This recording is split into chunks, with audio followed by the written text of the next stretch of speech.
Thanks to our casting and crew for joining us. Okay, time to wake up, America. Folks, we are in for a big change come 2017. For decades, the banksters and CEOs have been fooling the average American. And the political classes on both sides of the aisle are the primary salespeople, selling you a load of BS. Basically, here's how it works.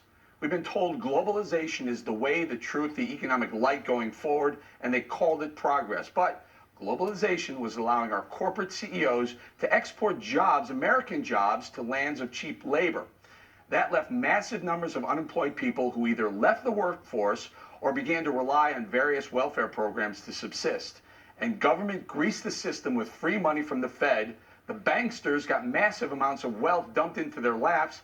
They, in turn, loaned money at mind-numbingly cheap levels to corporations.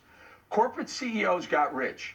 Politicians got paid by the CEOs to keep the money flowing, and they got reelected by the millions of welfare recipients who were in fear of losing their checks.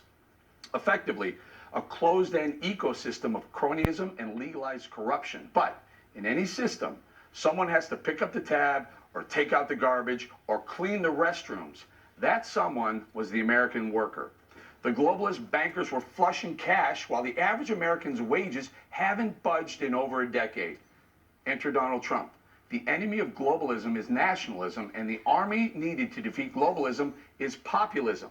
Now, Donald Trump represented the populace. He saw that globalism was paying off for too few Americans at the expense of the majority of Americans.